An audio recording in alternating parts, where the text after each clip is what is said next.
perkenalkan, saya sendiri Kaila Ramadhani Putri Juliansa. Saya Fatia Pranisa. Saya Lutfi Daniela. Saya Kasia Lustri Sakair. Saya Valentino Xiaomi. Di sini kami akan mempresentasikan hasil dari struktur 3 dimensi yang berjudul sel hewan dan sel tumbuhan beserta organel, fungsi dan perbedaannya. Sebelum kita mengenal lebih jauh tentang sel, kita harus mencari tahu tentang pengertian sel. Sel berasal dari kata Latin yaitu cella, yang berarti ruangan kecil yang ditemukan oleh Robert Wood yang melakukan pengamatan terhadap sayatan gabus. Dalam biologi, sel merupakan kumpulan materi paling sederhana yang dapat hidup dan merupakan unit penyusun semua makhluk hidup. Sel mampu melakukan semua aktivitas kehidupan dan sebagian besar reaksi kimia untuk mempertahankan kehidupan berlangsung di dalam sel. Kebanyakan makhluk hidup tersusun atas sel tunggal atau disebut organisme uniseluler, misalkan bakteri dan amoeba.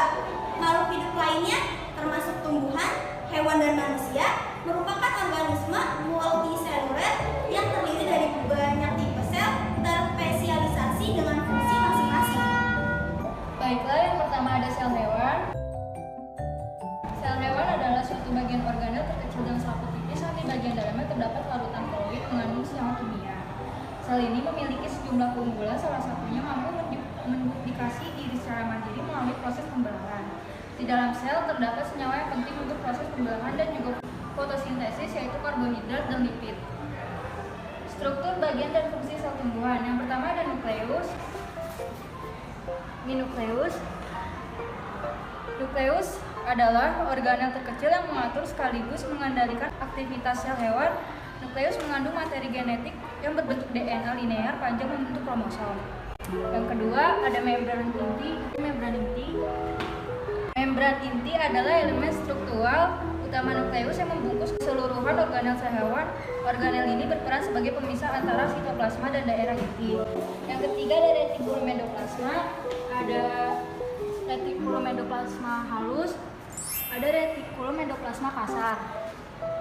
Retikulum endoplasma adalah organel berbentuk benang-benang pada bagian inti sel. Retikulum endoplasma dibagi menjadi 2 jenis, yaitu retikulum endoplasma halus dan retikulum endoplasma kasar.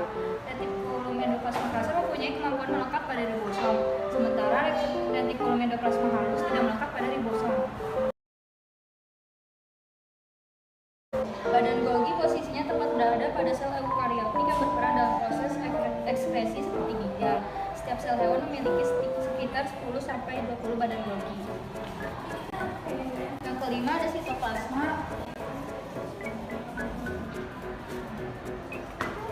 Organel sitoplasma berperan sebagai sumber bahan kimia sel dan juga tempat berlangsungnya metabolisme sel hewan. Yang keenam ada mitokondria. Mitokondria ini berfungsi untuk alat respirasi seluler dan penghasil energi dalam bentuk ATP. Yang ketujuh ada ribosom. Ribosom terikat pada retikulum endoplasma kasar atau membran inti sel yang berfungsi sebagai tempat berlangsungnya proses sintesis protein. Yang ke-8 ada mikrotubulus. Mikrotubulus berfungsi untuk melindungi sel, memberi bentuk sel, dan membentuk silia, flagella, serta sentriol. Yang ke-9 ada sitoskeleton. Fungsi utama sitoskeleton adalah sebagai kerangka dan memberi bentuk pada sel dan organel lain pada sel, mengatur gerakan sitoplasma, pertumbuhan dan pembelahan sel, berperan dalam komunikasi antar sel. Yang ke-10 ada lisosom. Lisosom berfungsi untuk mengontrol pencernaan intraseluler, mencerna materi menggunakan fagositosis, menghancurkan organel sel yang telah rusak, dan memasukkan makromolekul dari luar menuju ke dalam sel melalui mekanisme endositosis. Yang ke-11 ada sentriol. Organel ini berperan penting dalam proses pembelahan sel dengan membentuk benang spindle dan membentuk silia serta flagella. Sepasang sentriol juga dapat membentuk suatu struktur gabungan yang disebut dengan sentrosom. Yang ke-12 ada peroksisom.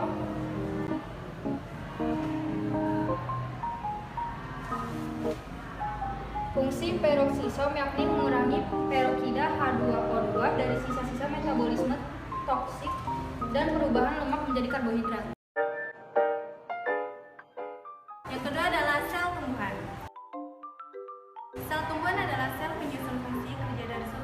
fungsi kehidupan tumbuhan. Peran sel tumbuhan adalah memulai pertumbuhan awal, menyiram makanan, hingga menghasilkan buah. Struktur bagian dan fungsi sel tumbuhan. 1. Dinding sel. Dinding sel berfungsi untuk melindungi sel, mempertahankan bentuk sel, mencegah penyerapan air yang berlebihan, dan membentuk pertumbuhan menjadi kaku. Kedua, membran sel. Membran sel berfungsi untuk menentukan masuk dan keluarnya zat ke dalam sel, sebagai pelindung agar isi sel tidak keluar, dan sebagai reseptor atau menerima rangsangan dari luar sel. Plasmodesmata. Plasmodesmata adalah suatu saluran terbuka pada dinding sel tumbuhan. Melalui benang sel sitosol berterhubung dari sel-sel tetangganya. Sitoplasma akan menyatukan sebagian besar dari bagian tumbuhan itu menjadi satu rangkaian yang hidup. 4. Inti sel atau nukleus. Inti sel merupakan bagian yang paling penting bagi sel. Nukleus berfungsi untuk mengontrol sintesis protein, mengendalikan proses metabolisme sel, menyimpan informasi genetik berupa DNA. 5. Membran inti. Membran inti yaitu untuk melindungi materi genetik agar tidak tercampur dengan sitoplasma dan organel lainnya dan sebagai pertukaran zat antara nukleus dan sitoplasma. 6. Retikulum endoplasma. Retikulum endoplasma adalah organel penghubung antara nukleus dengan sitoplasma di dalam sel tumbuhan. RE dibagi menjadi dua jenis, yaitu RE halus dan RE kasar. RE kasar berperan sebagai membentuk fosfolipid membrannya sendiri dan sintesis protein sektorik. RE kasar juga membantu reproduksi dan mengontrol kualitas protein dan memiliki jutaan ribosom. RE halus berperan dalam produksi dan sintesis lipid dan tidak memiliki ribosom.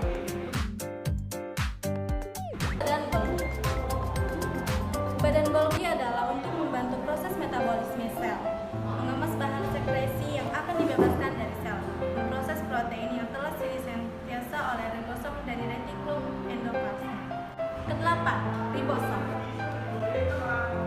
Ribosom merupakan tempat terjadinya sintesis protein. Ribosom terbagi menjadi dua jenis, ribosom terikat dan ribosom bebas. Ribosom terikat menempel pada RE, sedangkan ribosom terikat tersuspensi di dalam sitosol. 9. Lisosom. Lisosom berfungsi untuk mencerna intrasel karena mengandung enzim hidrolitik. Ke-10. Vapola. Vapola berfungsi untuk menyimpan gas, tempat penyimpangan pigmen, menyimpan senyawa beracun atau aroma tidak sedap, dan menyerap air sehingga sel menjadi lebih bersih. 11. Sitoplasma. Sitoplasma berfungsi untuk membantu sel tumbuhan mempertahankan bentuknya, tempat organel sel dan sitoskeleton, tempat terjadinya reaksi metabolisme sel, dan untuk menyimpan molekul-molekul organik. 12. Kloroplas. Kloroplas berfungsi untuk memberikan warna hijau, menghasilkan klorofil, dan tempat berlangsungnya fotosintesis. Siom berfungsi sebagai menurunkan oksigen dalam sel dan melakukan reaksi oksidatif. 14. Mikrotubulus. Mikrotubulus berperan penting dalam pergerakan sel, terutama dalam mengarahkan pergerakan sel dengan polimerasi dan depolimerasi, serta sebagai pembentuk dasar alat gerak, silia, dan flagel. 15. Mitokondria. Mitokondria berfungsi sebagai mengurai gula menjadi energi dan tempat respirasi aerob dalam pembentukan ATP sebagai sumber energi. Lalu yang ketiga, perbedaan sel hewan dan sel tumbuhan. Sel hewan tidak memiliki sel yang berselulosa, sedangkan sel tumbuhan memiliki dinding sel yang berselulosa. Membran pada sel hewan maupun tumbuhan sama-sama tersusun atas lemak dan protein. Bedanya, pada sel tumbuhan berperan dilapisi oleh dinding-dinding yang terbuat dari selulosa yang merupakan karbohidrat yang cukup sulit untuk dicerna. Adapun sel hewan tidak memiliki dinding yang terbuat dari selulosa. Lalu yang kedua, sel hewan tidak memiliki butir plastisida, sedangkan sel tumbuhan memiliki butir plastisida. Plastisida merupakan organel yang menghasilkan kloroplas yang berperan dalam proses fotosintesis. Jenis organel ini tidak dimiliki oleh sel hewan. Lalu yang ketiga, sel hewan bentuknya tidak tetap karena membran sel elastis, sedangkan sel tumbuhan bentuknya tetap karena dinding sel bersifat kaku. Pada membran sel hewan tidak terdapat dinding keras yang terbuat dari selulosa. Hal ini menjadikan sel hewan lebih elastis dan dapat berubah-ubah bentuk. Berbeda dengan sel hewan yang cenderung keras dan memiliki bentuk tetap sebagai dampak adanya dinding pelapis membran yang terbuat dari selulosa. Yang keempat, sel hewan memiliki sentrosoma sedangkan sel tumbuhan tidak memiliki sentrosoma. Sentrosom atau sentrosoma merupakan wilayah yang terdiri dari sepasang sentriol yang terjadi ketika pembelahan sel, di mana nantinya tiap sentriol ini akan bergerak ke bagian kutub-kutub sel yang sedang membelah. Intinya, sentrosoma merupakan organel yang berperan dalam proses pembelahan sel dan hanya terdapat pada hewan. Lalu yang keempat, sel hewan jumlah mitokondrianya relatif banyak, sedangkan sel tumbuhan jumlah mitokondria relatif sedikit karena fungsinya dibantu plastisida. Mitokondria merupakan penghasil energi bagi sel. Mitokondria pada sel hewan lebih banyak ketimbang jumlah mitokondria pada sel tumbuhan. Lalu yang terakhir, sel hewan vakuola berjumlah banyak dan ukurannya relatif kecil, sedangkan sel tumbuhan vakuolanya sedikit tetapi ukurannya besar.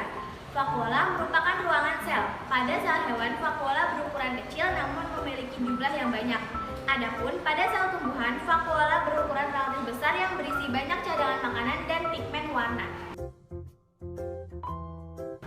Kesimpulan dari materi ini adalah, menurut teori, sel adalah semua makhluk hidup tersusun oleh satu atau lebih dari satu sel. Peran sel tumbuhan adalah memulai pertumbuhan awal, menyerap makanan, hingga menghasilkan buah. Sedangkan peran sel hewan adalah mampu menduplikasi diri secara mandiri melalui proses pembelahan. Sel hewan dan sel tumbuhan mempunyai struktur, bagian, dan fungsi yang berbeda. Sel tumbuhan ada 15 bagian, sedangkan sel hewan ada 12 bagian.